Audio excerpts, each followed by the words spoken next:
Good morning everyone. ಮುಂಚೆಯ problem ವರೆಗೆ ನಾನು ನಿಮಗೆ by using mild steel FE 250 ಸ್ಟೀಲದ್ದು ಡಬ್ಲ್ಯೂ ರೇನ್ಫೋರ್ಸ್ ಬೀಮ್ ಸೆಕ್ಷನನ್ನು ನಾನು ನಿಮಗೆ ಸಾಲ್ವ್ ಮಾಡಿ ತೋರಿಸಿ ಆಗಿದೆ. ಇವತ್ತು ನಾನು HOST ಬಾರ್ಸ್ FE 500 ಸ್ಟೀಲನ್ನು ಯೂಸ್ ಮಾಡಿಕೊಂಡು ಹೇಗೆ ನಾವು ಸಾಲ್ವ್ ಮಾಡೋದು ಪ್ರಾಬ್ಲಮ್ ಡಬ್ಲ್ಯೂ ರೇನ್ಫೋರ್ಸ್ ಅಂತ ನೋಡೋದು.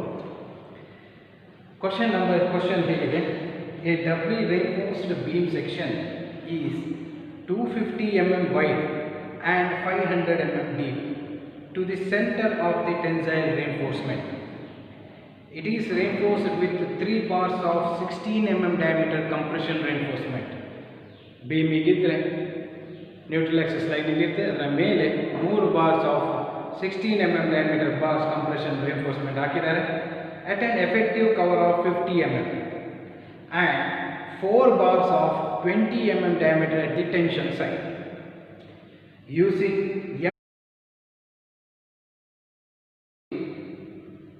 calculate the moment of resistance of the beam. ಪ್ರತಿ ಸಲ ಹೇಳುವಾಗ ಸ್ಟಾರ್ಟಿಂಗ್ ಅಲ್ಲಿ ನಾವು ಡಾಟಾವನ್ನು ಬರೀಬೇಕು. ಏನು ಕೊಟ್ಟಿದ್ದಾರೆ ಅದನ್ನು ಬರೀತಾ ಹೋಗಬೇಕು. Step number 1 data. ಅವರು ಏನು ಕೊಟ್ಟಿದ್ದಾರೆ, doubly reinforce beam section 250 mm and 500 mm deep. ಒಂದು ಬೀಮ್ ಸೆಕ್ಷನ್ ಇದ್ದಂತೆ cross section of the beam ಅನ್ನು ಡ್ರಾಯಿಂಗ್ ಮಾಡ್ತಾ ಇದ್ದೇನೆ.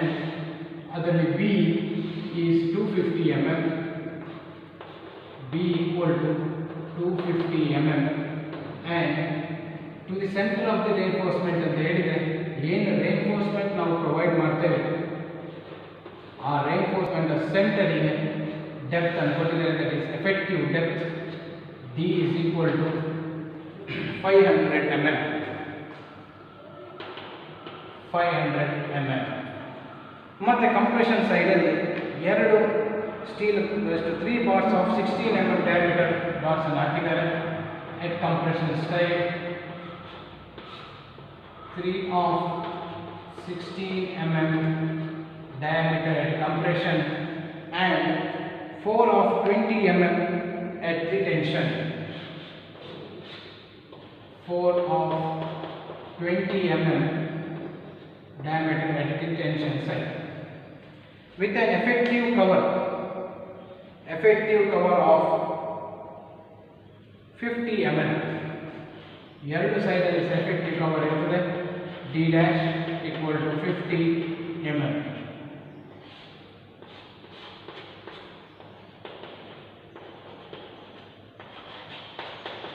D dash equal to 50 mm ಅಂತಿದೆ. ಇನ್ನು ಅವರು ಏನು ಹೇಳಿದ್ದಾರೆ, calculate the moment of resistance MR ಅನ್ನು ಕ್ಯಾಲ್ಕುಲೇಟ್ ಮಾಡಿ FE 500 ಸ್ಟೀಲ್ ಅನ್ನು ಯೂಸ್ ಮಾಡಿ ಅಂತ ಹೇಳಿದರೆ FY equal to 500 newton per millimetre square and M 20 concrete ಅಂತ ಹೇಳಿದ್ದಾರೆ. That is nothing but FCK equal to 20 Newton per millimeter square. ಹೀಗೆ ಕೊಟ್ಟಾಗ ಸ್ಟೆಪ್ ನಂಬರ್ 1 ನಾವು ಏನು ಮಾಡಬೇಕು ಅಂತ ಹೇಳಿದರೆ, ಎರಡು ಬಾರ್ಸ್ ಅನ್ನು ಕೊಟ್ಟಿದ್ದಾರೆ, ಅದನ್ನು ನಾವು ಏರಿಯಾ ಕ್ಯಾಲ್ಕುಲೇಟ್ ಮಾಡುವ. Step number 2 AST equal to area of tension side, AST equal to number of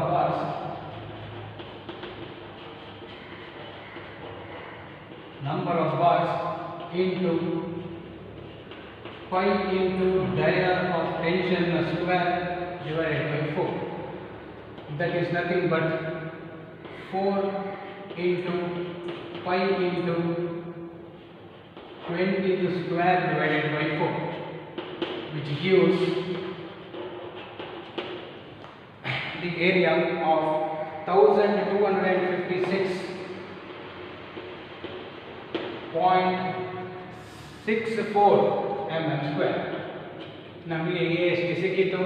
ಅದರಾಗೆ ನಾವೀಗ ಕಂಪ್ರೆಷನ್ ಸೈಡಲ್ಲಿ 3 of 16 ಅಂತ ಕೊಟ್ಟಿದ್ದಾರೆ. ಸೊ ಏರಿಯಾನ ಕ್ಯಾಲ್ಕುಲೇಟ್ ಮಾಡುವ. Area at compression side ASC equal to number of bars into pi into dia of compression square divided by 4. ಮೂರು number ಕೊಟ್ಟಿದ್ದಾರೆ 3 into 5 into 16 square divided by 4 that gives ನಮಗೆ 603.19 mm square. So ನಮಗೆ A S T ಸಿಕ್ಕಿತ್ತು, A S C ಸಿಕ್ಕಿತ್ತು. ಹಾಗೆ ನಮಗೆ ಏನು ಮಾಡಬೇಕು, ನೆಕ್ಸ್ಟ್ ಲೆವೆಲ್ಗೆ ನಾವು ಹೋಗಬೇಕು. That is nothing but stress in compression, F S C ವ್ಯಾಲ್ಯೂವನ್ನು ಫೈಂಡ್ ಔಟ್ ಮಾಡಬೇಕು. So step number 3, stress in compression.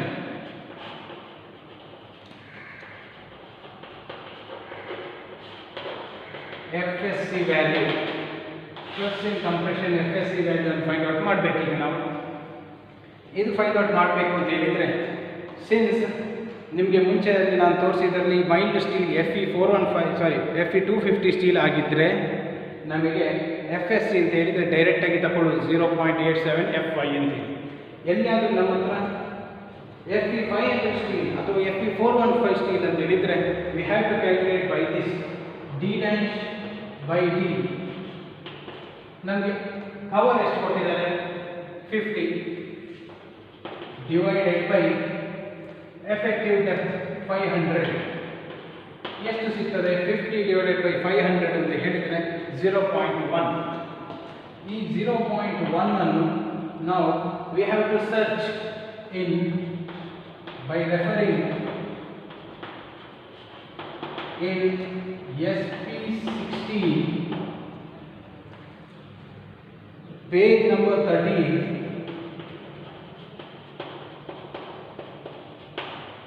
to find FSC value. FSC value ನೋಡಲಿಕ್ಕೆ ನಾವು SP16 ಪೇಜ್ ನಂಬರ್ 13 ಅನ್ನು ನೋಡಬೇಕು. SP16 ಅಂತ ಹೇಳಿದರೆ ಸ್ವಲ್ಪ ದಪ್ಪದ ಪುಸ್ತಕ ಇರ್ತದೆ. IS 456 1978 ಇರ್ತದೆ. ಅದನ್ನು ನಾವು SP16 ಅಂತೇಳಿ ಕರೀತೇವೆ.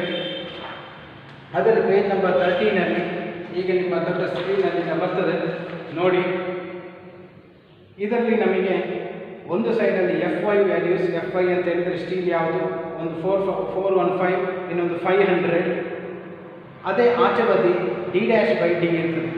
D ಡ್ಯಾಶ್ ಬೈ D ಅಂತ ಹೇಳಿದರೆ ನಮಗೆ ಅಲ್ಲಿ ಬಂದ ವ್ಯಾಲ್ಯೂ ಆಗಿರ್ತದೆ. D ಡ್ಯಾಶ್ ಬೈ Dಗೆ ನಮಗೆ ಸಿಕ್ಕಿದ್ದು 0.1. ಹಾಗಾದರೆ ಡೈರೆಕ್ಟಾಗಿ 0.1ಗೆ ನಮಗೆ 412 ಅಂತೇಳಿ ಕೊಟ್ಟಿದ್ದಾರೆ 500 ಸ್ಟೀಲಿಗೆ.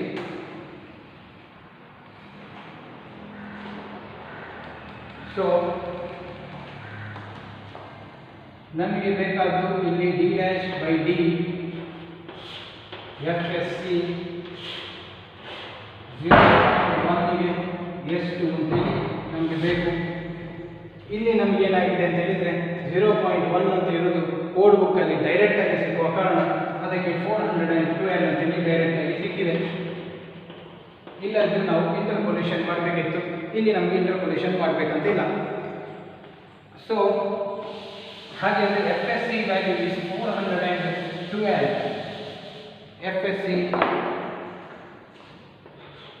FSC equal to 412 newton per millimetre square ಅಂತೇಳಿ ಸಿಕ್ಕಿದೆ. FSC ಸಿಕ್ಕಿ ಅದರ ಮೇಲೆ we have to find out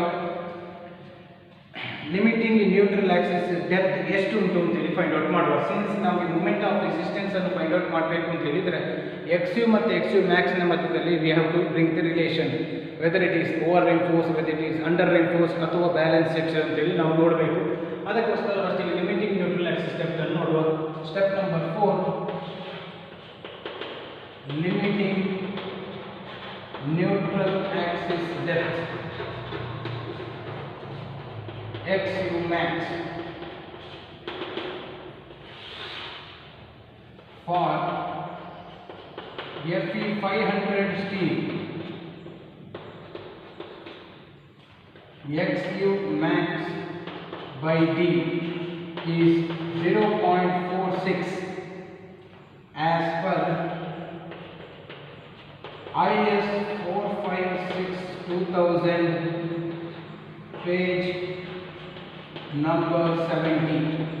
ಈ ಪೇಜ್ ನಂಬರ್ 70 ಅಲ್ಲಿ ನಮಗೆ IS 456 2000 ಅಲ್ಲಿ ನಮಗೆ ಇದು ಕೊಟ್ಟಿದ್ದಾರೆ XU max by D is nothing but 0.46 ಅಂತ ಹೇಳಿ ಕೊಟ್ಟಿದ್ದಾರೆ.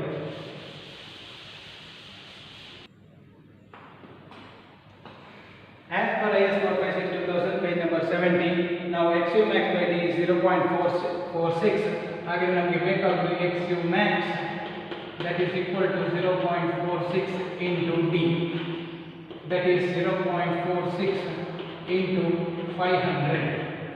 ನಮಗೆ ಎಷ್ಟು ವ್ಯಾಲ್ಯೂ ಬರ್ತದೆ ಅಂತ ಹೇಳಿ ನೋಡಬೇಕು. that is 230 mm ಅಂತ XU max ಸಿಕ್ಕಿದೆ. XU max ಸಿಕ್ಕಿದಾಗೆ ನಾವು ಆಕ್ಚುಯಲ್ ನ್ಯೂಟ್ರಲ್ ಆಕ್ಸಿಸ್ ಡೆಪ್ತ್ ಅನ್ನು ಫೈಂಡ್ ಔಟ್ ಮಾಡುವ. Step number 5, actual neutral axis depth XU. So XU is equal to 0.87 FY AST minus FSC ASC whole divided by 0.36 FCK into D. So ಈ formula ಹಾಕಿದರೆ ನಮಗೆ direct ಆಗಿ XU ಸಿಗ್ತದೆ. ಇದಕ್ಕೆ substitute ಮಾಡುವ. That is 0.87 into 500 into AST ನಮಗೆ ಸಿಕ್ಕಿದ್ದು 1256.64 minus FSC ನಮಗೆ 412, ASC ನಮಗೆ ಸಿಕ್ಕಿದ್ದು 603.19 ಬ್ರಾಕೆಟ್ ಅನ್ನು ಹಾಕಿ whole divided by 0.36 into 20 into B ಅಂತ ಹೇಳಿದರೆ 250. ಸೊ ಇದನ್ನು ಸಾಲ್ವ್ ಮಾಡುವಾಗ ನಮಗೆ XU ವ್ಯಾಲ್ಯೂ ಸಿಗ್ತದೆ, mm ಅಲ್ಲಿ ಸಿಗ್ತದೆ. So XU is nothing but 165.63 mm ಅಂತೇಳಿ ಬಂತು. ಈಗ ನಾವು ಈ XU ಮತ್ತು XU max ನ ಮಧ್ಯದಲ್ಲಿ we have to ಕಂಪೇರ್ ಮಾಡಬೇಕು. Step number 6, comparing XU and XU max. Comparing between XU and XU max. One side XU ಬರಲಿ, one side XU max. XU ನಮಗೆ 165.63 mm ಅಂತ ಬಂದಿದೆ. XU max ನಮಗೆ ಬಂದದ್ದು 230 mm. ಹಾಗಾಗಿ XU is less than XU max ಅಂತ ನಮಗೆ answer ಬಂತು. ಯಾವಾಗ XU is less than XU max ಬಂತು ನಮಗೇನಾಯಿತು, ನಾವು ಹಾಕಿದ ರೇನ್ಫೋರ್ಸ್ಮೆಂಟ್ ಕಮ್ಮಿ ಆಗಿದೆ. That is under reinforce section ಅಂತೇಳಿ ಕರೀತಾರೆ. Under reinforce section. ಈ ಬೀಮ್ ಅಂಡರ್ ರೇನ್ಫೋರ್ಸ್ಮೆಂಟ್ ಆಗಿದೆ. ಹಾಗೆಯೇ ನಮಗೆ ಅಲ್ಟಿಮೇಟ್ ಮೂಮೆಂಟ್ ಆಫ್ ರೆಸಿಸ್ಟೆನ್ಸ್ ಬೇಕಾಗ್ತದೆ. So next we will be calculating ultimate moment of resistance.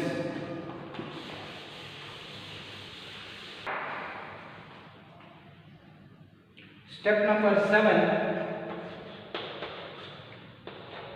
ultimate moment of resistance MU. MU ಅನ್ನು find out ಮಾಡಬೇಕು. ಅದಕ್ಕೆ formula MU is equal to 0.36 FCK B into XU D minus 0.42 XU plus FSC ASC D minus B dash. ಇದೊಂದೇ form ಇರೋದು ನಮಗೆ. So ಇದಕ್ಕೆ substitute ಮಾಡುವ. That is 0.36 into 20 into 250 into 165.63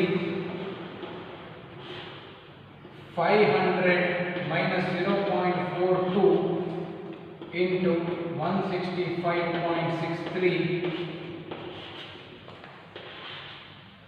plus ನಮಗೆ FSC 412 into 603.19 into 500 minus 50. So first ಇದರೊಳಗಿರೋದನ್ನು solve ಮಾಡಿ into complete ಇದನ್ನು into ಮಾಡಿ ಪ್ಲಸ್ ಬ್ರಾಕೆಟ್ ಹಾಕಿ ಇದರೊಳಗಿರೋದನ್ನು ಸಾಲ್ವ್ ಮಾಡಿ. ಸೊ ಏನು ಆನ್ಸರ್ ಬರ್ತದೆ ಅದಕ್ಕೆ ನೀವು ಕ್ಯಾಲ್ಕುಲೇಟರ್ ಅಲ್ಲಿ ENG ಅಂತ ಇರ್ತದೆ ಅದನ್ನು ಒತ್ತುವಾಗ answer is 240.16 into 10 to the power 6 newton mm. ನಮಗೆ ಬೇಕಾಗುವ ವ್ಯಾಲ್ಯೂ ಕಿಲೋ ನ್ಯೂಟನ್ ಮೀಟರಲ್ಲಿ ಬೇಕು. ಕಿಲೋ ಮಾಡಬೇಕಾದ್ರೆ ಇದನ್ನು 10 to the 3 ಒಟ್ಟಿಗೆ ಡಿವೈಡ್ ಮಾಡಬೇಕು. ಮೀಟರ್ಗೆ ಮಾಡಬೇಕಾದ್ರೆ ಇದನ್ನು 10 to the 3 ಒಟ್ಟಿಗೆ ಡಿವೈಡ್ ಮಾಡಿದರೆ ಇದು 10 to the 6 ಹೋಗ್ತದೆ. So direct 240.16 kilo newton metre ಅಂತೇಳಿ ಆನ್ಸರ್ ಬಂತು MU. ಬಟ್ ಕ್ವಶನ್ ಅಲ್ಲಿ ಅವರು ಏನು ಕೇಳಿದ್ದಾರೆ, find the moment of resistance ಅಂತ ಕೇಳಿದ್ದಾರೆ. ಮೂಮೆಂಟ್ ಆಫ್ ರೆಸಿಸ್ಟೆನ್ಸ್ ಹೇಳಿದ್ರೆ m ಅನ್ನು ಫೈಂಡ್ ಔಟ್ ಮಾಡಬೇಕು. Step number 8, moment of resistance m equal to mu divided by 1.5, that is 240.16 divided by 1.5. Answer is 160.11 kilo Newton meter. Hence the proof. Thank you.